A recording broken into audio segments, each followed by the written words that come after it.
Hi everyone, this is Jitendra अत्री।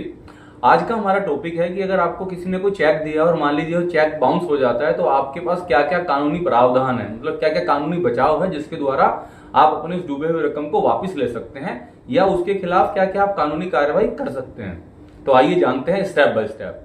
अगर आपको किसी ने कोई चेक दिया और वह बाउंस हो जाता है तो आपके पास सबसे पहला कौन सा विकल्प होता है जो आपको करना चाहिए। सबसे पहले आप अपने बैंक में जाकर जो चेक बाउंस हुआ है उसकी बैंकर से आप चेक बाउंस मीमो ले लीजिए। यह आपके पास सबसे बड़ा सबूत होता है कि वह चेक बाउंस हुआ है और इसी तारीख को। स्टेप नंबर 2, इसके बाद जिस व्यक्ति ने आपको यह चेक दिया था आप उसको किसी अच्छे अधिवक्ता की मदद से एक लीगल नोटिस भेजिए और यह लीगल नोटिस में आप साफ साफ लिखिए कि आपने जो उनसे चेक दिया था वह बाउंस हो गया और इसके अलावा जिस अमाउंट का वह चेक था आप हमें वह अमाउंट वापस कीजिए।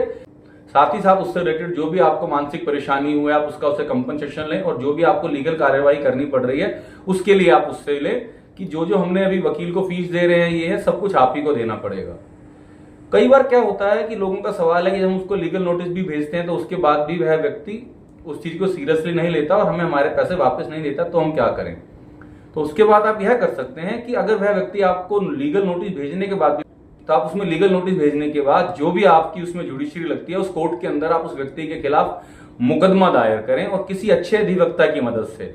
और यह सब अगर उसने जानबूझकर किया है तो जनरली क्या है, जब चेक बाउंस होता है तो वो आपका नई भारतीय न्याय संहिता के अनुसार भी सेक्शन 138 के अंदर आता है। पर अगर उसने जानबूझकर यह अपराध किया है जिसमें उसका षड्यंत्र या जालसाजी भी साबित हो सकती है तो उसको अंडर सेक्शन 420 भी उसके खिलाफ मुकदमा चलाया जाएगा। जनरली जब पैसा वसूल कर रहे हैं तो यह एक सिविल मुकदमा है, पर अगर 420 से जुड़ा हुआ किसी व्यक्ति ने जानबूझ के किया तो यह आपका क्रिमिनल ऑफेंस है। तो यह अगर साबित हो जाता है कि उन्होंने यह जानबूझकर किया है षड्यंत्र के तहत तो उनके ऊपर एक आपराधिक मामला भी चलेगा जो कि गैर जमानती है और इसमें उनको 7 साल तक की सजा भी हो सकती है 420 में, और जो सा आपका सेक्शन 138 था उसके अनुसार 2 साल की सजा। तो जब भी आप ऐसा कुछ करें हमेशा किसी अच्छे अधिवक्ता की मदद लें और आपकी इससे लीगल से जुड़ी हुई कोई भी ऐसी समस्या हो तो आप हमें हमारे चैनल के माध्यम से संपर्क कर सकते हैं। धन्यवाद।